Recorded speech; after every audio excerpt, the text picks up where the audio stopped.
Take a look at what happened.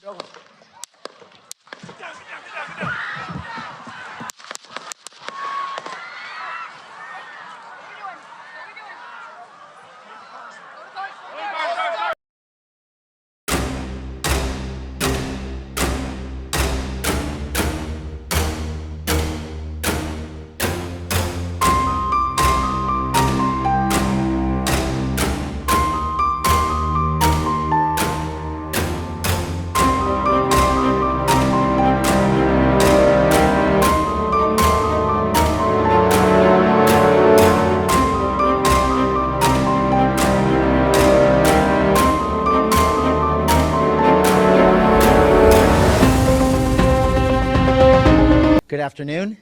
Thank you all for coming here today. I am Chad Bianco. I'm the Sheriff of Riverside County, and we are obviously here to talk about an incident that occurred yesterday at the rally that former President Trump had in Coachella.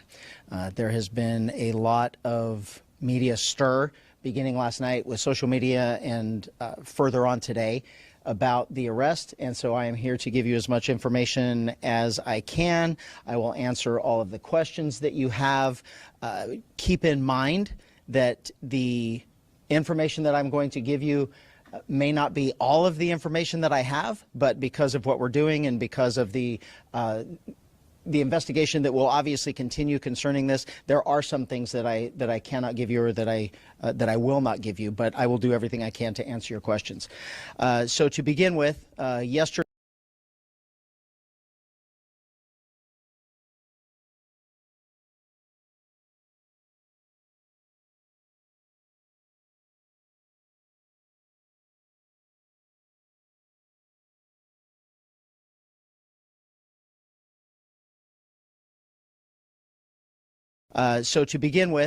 Yesterday afternoon, before former President Trump arrived to the rally, we made contact with an individual on the inner perimeter of our operation at the rally.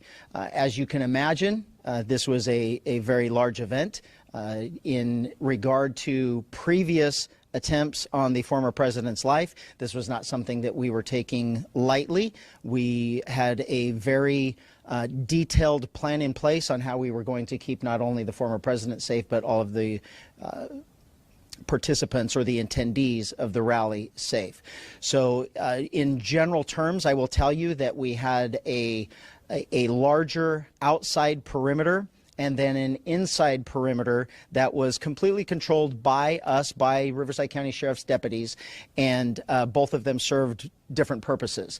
We did not keep residents from their homes. We did not keep people that were traveling through the area from going through if they had a legitimate reason to go through.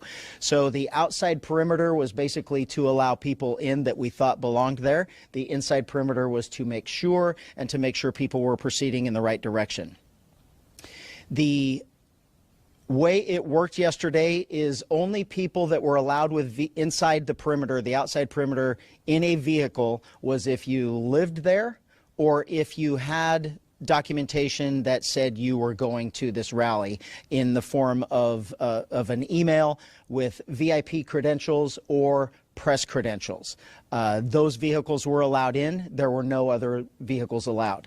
So that outside perimeter I will give you his name. The name that we have, and I'm going to put an asterisk by it as I explain this later, but we have his name as Vem, V-E-M, Miller, M-I-L-L-E-R, and his birth date is 10/26 of 1974. And the reason why I gave it to you like that is I will explain later. He approached the outside perimeter, gave all indications that he belonged there, that he was a participant that was allowed to get into VIP and to and a press corps, and so he was allowed through that outer perimeter. As he got to the inside perimeter, where deputies were conducting obviously a more thorough evaluation of the vehicles that were coming in, there were many irregularities that popped up.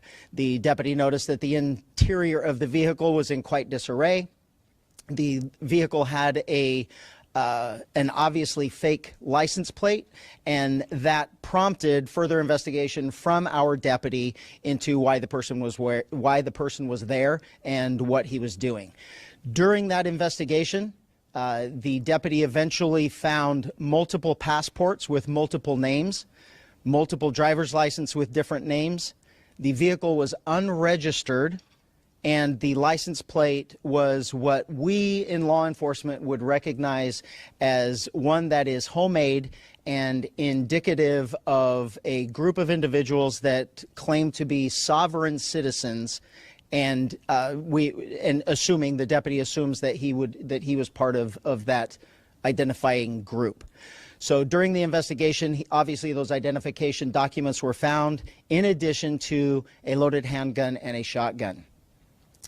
Obviously, this was before the former president arrived.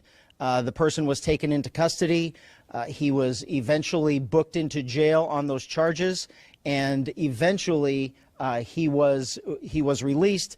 He will have to further his court case in the future.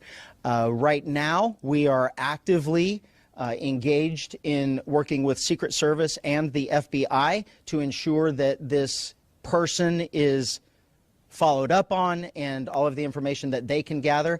I can tell you that from my perspective, from a state law enforcement agency's perspective, the firearms charges is what we arrested him for and booked him on. Anything further will come from the federal government, and quite frankly, I don't know if we will be a part of that. We will certainly be a part of that.